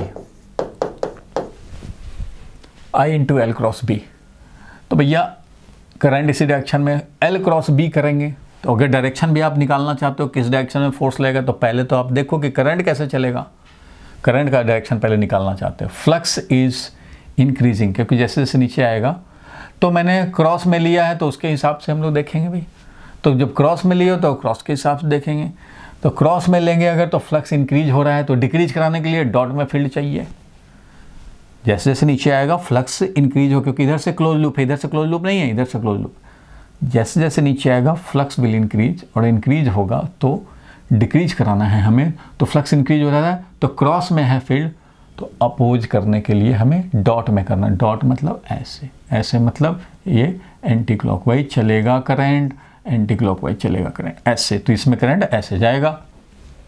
और ऐसे करंट गया और फील्ड हमारा क्रॉस में है, तो सोचो कि I into L cross B क्या होगा। एल तो इधर है, I into L cross B में, एल इधर है, बी हमारा है क्रॉस में, तो एल क्रॉस बी करेंगे अपवर्ड मिलेगा। इट मीन्स अपवर्ड फोर्स लगेगा, I into L cross B करना है, या अपवर्ड फोर्स लगेगा I एल और बी, एल और बी में 90 डिग्री एंगल है, इतना लगेगा। और ये किधर लगेगा भैया, तो ये लगेगा अपवर्ड में। अगर तुम डॉट में फील्ड होते, तो डॉट में अगर फील्ड रहता तो तुम्हारा करंट ही इस डायरेक्शन में आता, तो उससे भी करोगे तो एल क्रॉस बी करोगे तो अपवर्ड ही आएगा। इसलिए इससे कोई फर्क नहीं पड़ता कि डॉट में लिया तुमने कि क्रॉस में लिया।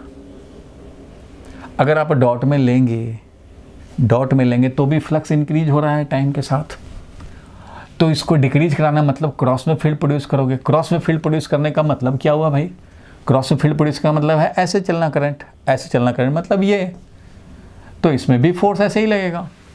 I into L cross B करोगे, एल क्रॉस बी करोगे इधर फोर्स लगेगा, या एल क्रॉस बी करेंगे तो इधर फोर्स लगेगा। तो फोर्स तो अपवर्ड ही लगने हैं, और वो फोर्स लगने हैं I L B.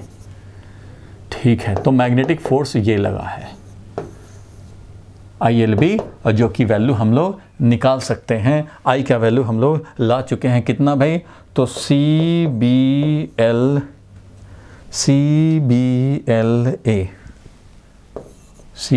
A current का वैल्यू ये है मैग्नेटिक फोर्स, ये मैग्नेटिक फोर्स है, और ये इधर ग्रेविटी फोर्स है। तो एक्सेलरेशन का वैल्यू चाहिए, तो ठीक है भैया, एक है स्लाइडर mg लग रहा है, इधर मैग्नेटिक फोर्स लग रहा है, तो इसका एक्सेलरेशन अगर a है तो मैं बोल सकता हूं इस पे net force is equal to ma, ऐसा बोलूँगा। नेट फोर्स कितना होगा भाई, तो mg माइनस ये मैग्नेटिक फोर्स जो कि है C B L square B A. अरे भाई तो net force is equal to ma लिखेंगे, that is effective force is equal to ma। तो mg माइनस ये वाला फोर्स जो कि C B square L square A, C B square L square A is equal to ma, ये लिखेंगे। और इससे हमें मिल जाएगा mg इज इक्वल ए इधर कॉमन ले लेंगे, ये आ जाएगा m plus C B square L square. इसलिए a का वैल्यू हो जाएगा कितना, तो mg divided by m plus C B square L square, ये मिल गया। ये हो गया तुम्हारा acceleration, mg divided by m plus C B square L square, ये हो गया। अब इनका वैल्यू रखने पड़ेंगे क्योंकि कैलकुलेशन बेस्ड हो गया, ये थोड़ा सा कैलकुलेशन बेस्ड हो गया, क्योंकि भाई हमें मैग्नेटिक फोर्स भी निकालना था। सीधा आप क्या करेंगे, आपको जब आए तो आप सीधा सोचेंगे भाई क्या कि फ्लक्स हमारा इंक्रीज करेगा, तो बी एल वी यहाँ पे आ गया, और बी एल वी से मैग्नेटिक फोर्स लगेगा। थोड़ा सा आप देखेंगे कि क्रॉस में अगर फील्ड लिए हैं तो किधर लग रहा है, तो अपवर्ड में फोर्स लग रहा है, अपवर्ड फोर्स लग रहा है, mg लग रहा है। तो सीधा हम लोग इक्वेशन लिख सकते हैं, net force is equal to ma, downward direction में लिखना चाह रहे हैं, इन डाउनवर्ड डायरेक्शन में लिखना चाह रहे हैं, लिख दो भाई, मिल गया। इन सब का वैल्यू रखेंगे और वैल्यू हमें एक्सेलरेशन का मिल जाएगा। यहाँ देखो क्या कर रहा है, due to motion of rod induce EMF across the capacitor BLV। ठीक है भाई, BLV तो आएगा, BLV तो आएगा भाई, बिल्कुल BLV आएगा। तो charge stored in the capacitor C into induced EMF, induced EMF है BLV, तो BLV डिफ्रेंशिएट किया, BLA आया। Force opposing the downward motion को अपोज करने वाला मैग्नेटिक फोर्स है BIL, I into L cross B, तो ILB। अब वैल्यू रख दिया, I का वैल्यू रख देंगे, B और I का वैल्यू रख दिया, ये मिल गया। Net force on the rod will be weight minus magnetic force, weight minus magnetic force. Weight कितना था डाउनवर्ड में, mg, और माइनस मैग्नेटिक फोर्स कर दिया इसने इतना ही। और this will be equal to, तो नेट फोर्स जो है वो ma होता है, तो ma लिख दिया, ma is equal to net force, और a का वैल्यू आ गया यही, mg divided by m plus B square L square C, mg divided by ये मिल गया। अब इनके वैल्यूज रख देने हैं भैया, अब इनके वैल्यूज रख देने हैं, एम जी और वैल्यूज रख दो भाई, मिल जाएगा। बाकी सब तो वैसा ही किया हुआ है, मैंने थोड़ा ज़्यादा एक्सप्लेन कर दिया तुम्हें।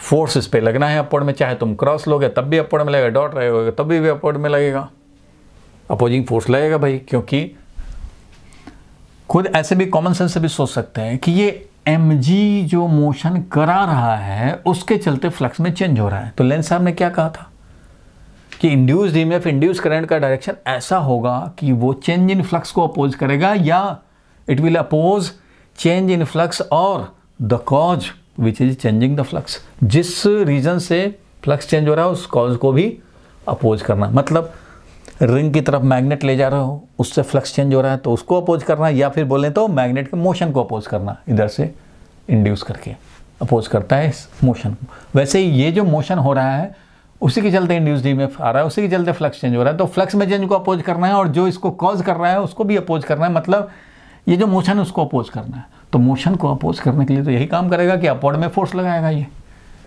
इसलिए फोर्स अपवर्ड में लगाएगा, अपवर्ड में लगाएगा फोर्स। और इस तरह से हम लोग लिखेंगे net force is equal to mass into acceleration. ये तो हम लोगों ने न्यूटन्स लॉ सीखा ही है, net force in any direction is equal to mass into acceleration in that direction. तो इस तरह से हम लोग निकाल सकते हैं। बोलो भाई ठीक है, क्लियर है यहाँ तक? हमें रेसिस्टेंस नहीं दिया हुआ था इसलिए इस वाले करंट को यूज नहीं करेंगे, क्योंकि रेसिस्टेंस हमें नहीं दिया हुआ था, कैपेसिटेंस दिया हुआ था, इसलिए कैपेसिटर पे चार्ज ला करके उससे करंट निकालेंगे। इस करंट को यूज नहीं करेंगे because resistance is not given in the question. तो हमें चाहिए कैपेसिटेंस दिया है, कैपेसिटेंस के टर्म में हम लोगों ने चार्ज लिखा और चार्ज से डिफरेंशिएट करके करंट मिल गया, और करंट मिल गया तो मैग्नेटिक फोर्स मिल गया, क्योंकि आई एल बी फोर्स होता है आई इंटू एल क्रॉस बी। ठीक है भाई, इस तरह से ये सॉल्व हो जाएगा। चलो भाई, informative. In which of the following device the eddy current effect is not used? Eddy current effect किस में यूज नहीं हुआ है? इलेक्ट्रिक हीटर में एडी करंट यूज नहीं होता है। यहाँ तो आई स्क्वायर आर डेल्टा टी ये हीटिंग इफेक्ट होता है, इससे वाटर का हीटिंग करते हैं। जैसे इमर्सन रॉड हम लोग यूज़ करते हैं, या हम लोग किसी हीटर पे कंटेनर रख दिया उसको हीटिंग कर रहे हैं भैया, तो करंट पास कराओ और कॉइल में हीटिंग होगा, उससे हम लोगों का काम होगा। ठीक है भाई, तो ये हीटिंग इफेक्ट यूज़ करता है। और क्या भाई, तो इंडक्शन फर्नेस में जो यूज़ होता है, इंडक्शन फर्नेस में वो यूज़ होगा तुम्हारा eddy current loss. Eddy current use होता है इंडक्टेंस फर्नेस में, इंडक्टेंस फर्नेस में एडी करंट यूज़ होता है। Magnetic braking of train, brake जो अप्लाई करते हैं ट्रेन में, उसमें भी एडी करंट यूज़ होता है, याद रखने हैं। और इलेक्ट्रोमैग्नेट में भी यूज़ होता है एडी करंट। इसलिए इलेक्ट्रिक हीटर ही है जिसमें कि ये यूज़ नहीं होता है। ये इन्फॉर्मेटिव है, इसको याद रखने हैं भाई। देखो, electric heater works on the principle of Joule's heating effect, और बाकी सब में यूज़ होगा एडी करंट। चलो आगे बढ़ते हैं हम लोग। 23 number question, find the inductance of A toroid. Toroid का इंडक्टेंस निकालने हैं। 500, radius 40 centimetre and area of cross section 10 centimetre square. Inductance निकालने हैं। क्या करें भाई, इंडक्टेंस एक टोरॉइड का निकालना है। तो देखो भाई, टोरॉइड तो इस तरह का रहता है, याद होगा, टोरॉइड है, इसका इंडक्टेंस निकालना है। तो हम लोग क्या करेंगे भाई, इंडक्टेंस निकालने के लिए याद होगा फॉर्मूला होता है कि फ्लक्स निकालो, L इंटू आई होता है, इससे निकाल लो इंडक्टेंस। तो हम लोग क्या करें, आई करंट इसमें इमेजिन कर लेते हैं। आई करंट आया तो अंदर में फील्ड तो होता है भाई mu not an I, solenoid का ही फील्ड तो यहाँ होता है। तो यहाँ पे टोरॉइड का टोटल नंबर ऑफ टर्न दिया, तो टोटल नंबर ऑफ टर्न के फॉर्म में लिखेंगे तो n डिवाइडेड बाई 2πr लिखेंगे, क्योंकि यही होगा नंबर ऑफ टर्न पर लेंथ इनटू करंट। ये है मैग्नेटिक फील्ड, इसलिए फ्लक्स क्या होगा, तो total number of turn multiplied by flux through one turn. Total number of turn multiplied by flux through one turn, तो वन टर्न के through flux क्या होगा भाई, तो वन टर्न के थ्रू फ्लक्स हो जाएगा B, जो कि है ये, और इनटू एरिया। एरिया किसका भाई, तो cross sectional area. Cross sectional area है 10 सेंटीमीटर तो क्रॉस सेक्शनल एरिया जो है वो 10 सेंटीमीटर स्क्वायर है, तो 10 सेंटीमीटर स्क्वायर को 10⁻⁻⁴ मीटर स्क्वायर करेंगे, ये क्रॉस सेक्शनल एरिया यूज़ करेंगे। ये जो है रेडियस, ये रेडियस ऑफ सोलेनॉइड है, ये टोरॉइड है, टोरॉइड का ये रेडियस है, ये रेडियस ऑफ टोरॉइड है, और ये जो है वो क्रॉस सेक्शनल एरिया है। ठीक है, ऐसे तो फ्लक्स हो गया हमारा ये, इसमें से करंट छोड़ दो, बाकी सब है इंडक्टेंस, क्योंकि फ्लक्स होता है L इंटू आई को छोड़ दो, बाकी को पकड़ लो, तो L मिल जाएगा। वैल्यू कैलकुलेट तो कर लेने पड़ेंगे। करना क्या है भाई, कुछ नहीं करना है, फ्लक्स निकालो और काम बन जाएगा। फ्लक्स के निकालने के लिए B पता ही है, क्रॉस सेक्शनल एरिया पता ही है, नंबर ऑफ टर्न पता है, तो number of turn multiplied by B पहले निकाल लिया, और ये एरिया क्रॉस सेक्शनल एरिया।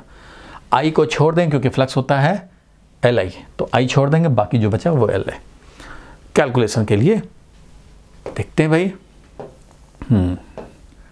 देखो, if we flow a current I, we assume a current I solenoid में हमने एस्यूम किया करंट, तो सेल्फ इंडक्टेंस जो सेल्फ हमारा फ्लक्स बनेगा अपने थ्रू, field into area into number of turn, field into एक लूप का area into number of turn, field μ0 n upon 2πr into I, ये हो गया μ0 n i, एरिया जो दिया क्रॉस सेक्शनल एरिया ये, और नंबर ऑफ टर्न, यही तो बस फ्लक्स आ गया हमारा इतना। आई सेल्फ इंडक्टेंस क्या होता है, Li होता है, इसलिए L का वैल्यू मिल गया, I को छोड़ दो, बाकी सबको पकड़ लिया, यही हो गया। वैल्यू रखेंगे, निकाल देंगे। ठीक है भाई, क्लियर है यहाँ तक? बोलो भाई विक्रम, क्लियर है? आगे बढ़े, चलो भाई आगे बढ़ते हैं, आगे बढ़ेंगे। चलो अच्छा, एक और क्वेश्चन था इसमें, चलो ये वाला जल्दी से देख लें। 24 नंबर क्वेश्चन जल्दी से ट्राई कर लिया जाए जी, 24 नंबर क्वेश्चन जल्दी से ट्राई मारो। 24 नंबर क्वेश्चन देखा जाए।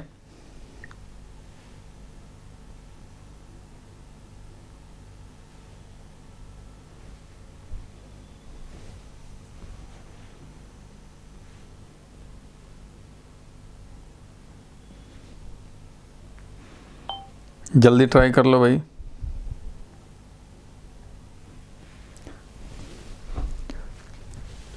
चिराग आवाज आ रही है ना?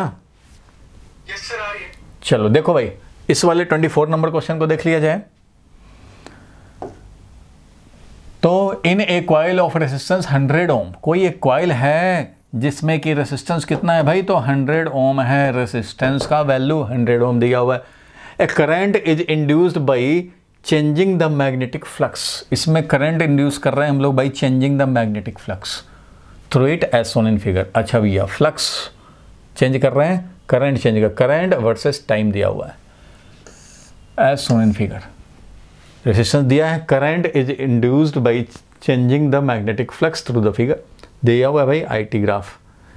The magnitude of change in flux through the coil is, अच्छा magnitude of change in flux in the coil हमें ये निकालने हैं, जबकि current as a function of time दिया है, current as a function of time दिया है।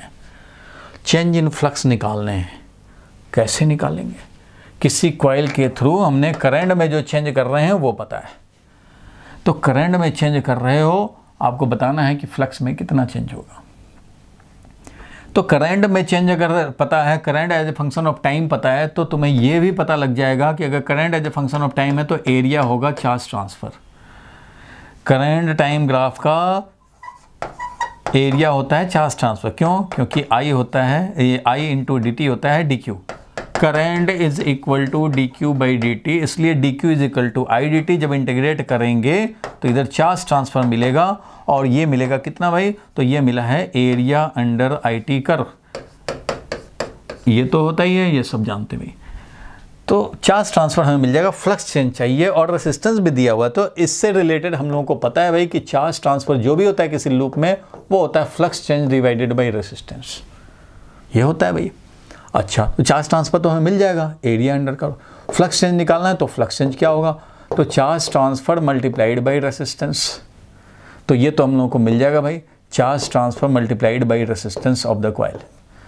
तो change in flux is equal to charge transfer जो कि होगा I D T integration, that is area, और रेसिस्टेंस का वैल्यू दिया हुआ है, इसलिए ये वाला हम लोग करेंगे भाई, एरिया निकालेंगे मल्टीप्लाइड बाई ये रेसिस्टेंस। एरिया कितना, तो हाफ इंटू ये वाला कितना 0.5, 0.5 है ये, तो 0.5, हाफ इंटू 0.5 मतलब क्या, हाफ, और इंटू ये कितना 10, तो ये हो गया एरिया। और रेसिस्टेंस कितना दिया था 100 ओम। ठीक है भाई, तो हाफ 1/4 का मतलब हो गया 1000 divided by 4, that is 250 weber, क्योंकि फ्लक्स में चेंज है इसलिए वेबर लिखेंगे। तो 250 वेबर का फ्लक्स में चेंज होगा। आईटी ग्राफ दिया है तो इससे हमें क्लिक किया भाई कि चार्ज ट्रांसफ़र तो कम से कम निकल ही जाएगा। तो चार्ज ट्रांसफ़र जब निकल जाएगा तो हम लोग ईजिली फिर ये काम कर पाएंगे। चार्ज ट्रांसफ़र निकल गया और इससे हम लोगों ने निकाल लिया कितना फ्लक्स में चेंज हुआ। बोलो भाई, क्लियर हुआ? बोलो भाई, चिराग क्लियर है? यस सर, क्लियर है। चलो, तो एक और क्वेश्चन देख लिया जाए। अब एक और क्वेश्चन देख लिया जाए भाई। अच्छा, तो ये तो हम लोगों ने देख लिया भाई। अच्छा, इसका आंसर देखना चाहें, we know that induced EMF is this. तो ईएमएफ का मतलब ये, और ये यहाँ से निकाल लिया delta V I D T into R. I D T का मतलब यही होता है एरिया। तो R into I D T, change in flux is equal to R into area under the current time graph. वही काम किया और ये निकाल लिया। बिल्कुल ठीक बात। चलो भाई, ये क्वेश्चन देख लेते हैं जल्दी से। ये भी भाई मेन में आया हुआ क्वेश्चन है, जल्दी से इसको हम लोग ट्राई मार लिया जाए। A small circular loop of wire radius A is located at the center of a much larger circular loop of radius B। अच्छा, ये डायग्राम साथ में बनाते चलें अगर, तो एक लार्ज है लूप, सर्कुलर लूप, जिसका रेडियस दिया है कैपिटल R, और small loop of radius A। अच्छा, रेडियस A, स्मॉल लूप, ये है रेडियस A। ये R को छोड़ दिया जाए, कुछ और दिया है, small loop of radius A is located at the centre much larger circular coil of radius B। और ये मच लार्जर वाला जो है वो है B। The two loops are in the same plane, एक ही प्लेन में है। The outer loop of radius B carries an alternating current. अच्छा भैया, ये है एक अल्टरनेटिंग करंट जिसका की वैल्यू दिया हुआ है I naught cos omega t।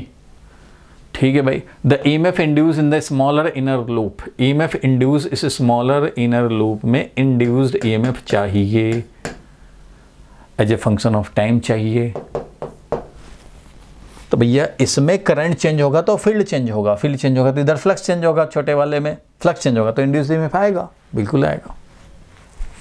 इसका यूज करेंगे क्योंकि करंट दे दिया हुआ साइनोसॉइडल, मतलब करंट तो चेंज करता ही रहेगा। तो करंट जब चेंज करता ही रह रहा है भाई, तो ठीक है, फील्ड भी चेंज होगा। तो फील्ड हम लोग पहले निकाल लेते हैं, तब तो फ्लक्स निकालेंगे, इंड्यूस्ड EMF मिलेगा। तो फील्ड हम लोग सेंटर पे निकालें, सेंटर ऑफ लार्जर कॉइल पे फील्ड निकालेंगे। तो mu naught upon 4 pi I divided by radius, बड़े वाले का रेडियस था B, इनटू एंगल कितना भाई, तो 2 पाई आर्क वाला फॉर्मूला यूज किया, या डायरेक्ट अगर याद है तुम्हें तो 2r होता था, mu naught I by 2r।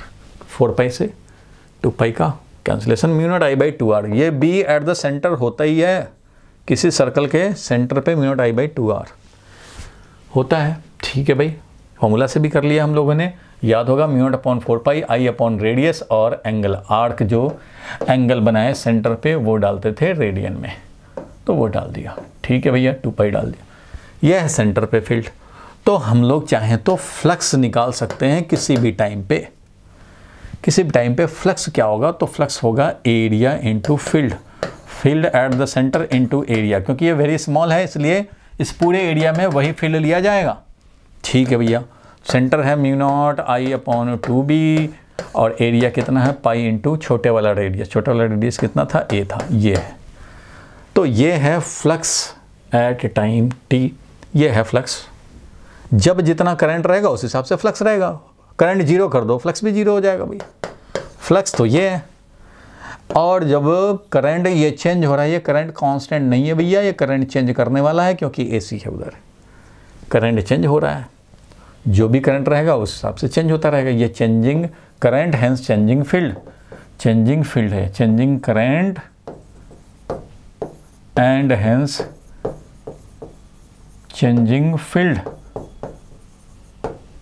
तो इसलिए फ्लक्स भी चेंज कर रहा है, तो इंड्यूस ईएमएफ चाहिए, तो क्या करेंगे भाई, तो माइनस d∅dt करेंगे, तो माइनस और d∅dt करेंगे। अच्छा, तो करंट का वैल्यू रख लेंगे minus mu naught pi a square upon b, mu naught pi a square upon 2b, और करंट का वैल्यू है, डिफरेंशिएट बाद में करना भाई, पहले इसको एक्सप्रेस कर लें क्योंकि IT लिखा हुआ है, इसको पहले जब फंक्शन ऑफ टाइम लिख लें, तो mu naught pi a square divided by 2b, और I as a function of time है I naught cos omega t। ठीक है भैया, इसी को डिफरेंशिएट करना है। तो ये कांस्टेंट था, बाहर आ गया, माइनस हमारा ये वाला माइनस है, कांस्टेंट जो था वो बाहर है, और I नॉट इसको डिफरेंशिएट करना है, कॉस वाले को डिफरेंशिएट करेंगे तो minus of sine omega t into omega, ये होता है भाई, बिल्कुल होता है। तो माइनस माइनस तो चलो भाई कैंसिल हो जाएगा, और ये बच जाएगा हमारा mu naught pi a square I naught omega, mu naught pi a square I naught omega upon 2b, और ये साइन ओमेगा t। ये हो गया तुम्हारा induced EMF as a function of time through the smaller coil. मिल जाएगा कितना है, mu naught pi a square I naught omega, minus तो खत्म हो गया, mu naught I naught pi a square, omega भी ऊपर आना चाहिए, ओमेगा आना चाहिए, और साइन आना चाहिए, साइन साइन साइन आना चाहिए भाई, साइन, और म्यू नॉट पाई, ठीक है, I not a square omega sine omega t upon 2b, बिल्कुल ठीक है। यहाँ 2 नहीं है इस वाले में, इसलिए C option will be the correct option, C option हमारा करेक्ट ऑप्शन हो जाएगा। कोई परेशानी वाली बात नहीं है, बड़े वाले का फील्ड निकाला सेंटर पे, वही फील्ड सेंटर पे समझा जाएगा, और इसलिए सेंटर पर का यही फील्ड यूनिफॉर्म समझा जाएगा इस पूरे एरिया में। लेकिन टाइम के साथ ये चेंज हो रहा है, टाइम के साथ चेंज हो रहा है, कोई बात नहीं, तो फ्लक्स भी चेंज होगा, तो फ्लक्स चेंज हो रहा है भाई टाइम के साथ, देख रहे हो यहाँ टाइम वाला फंक्शन यहाँ दिया हुआ है, इसके साथ चेंज हो रहा है, टाइम के साथ वेरिएबल है, और जब फ्लक्स चेंज हो रहा है तो इंड्यूस्ड ईएमएफ आया, इंड्यूस्ड ईएमएफ का वैल्यू ये आ गया। ठीक है, अब जरा इसका आंसर देख लिया जाए, तो इसका आंसर देखते हैं भाई। इंड्यूस्ड ईएमएफ माइनस m/di/dt, बात एक ही भाई, म्यूचुअल इंडक्टेंस का वैल्यू निकाला, म्यूचुअल इंडक्टेंस जो हो गया वही फील्ड इनटू एरिया करके फ्लक्स निकाला, उससे म्यूचुअल इंडक्टेंस मिल गया। फाइनली क्या आएगा, म्यूचुअल इंडक्टेंस का वैल्यू di/dt करेंगे, फाइनली क्या आएगा, वही आएगा पाई mu naught I not a square upon 2b, और ओमेगा साइन ओमेगा t, वही हो गया ऑप्शन, C होना था, C हो गया। ठीक है भाई, तो ये सारे क्वेश्चंस थे EMI में, कुछ और क्वेश्चंस हम लोग करेंगे मंडे वाली क्लास में।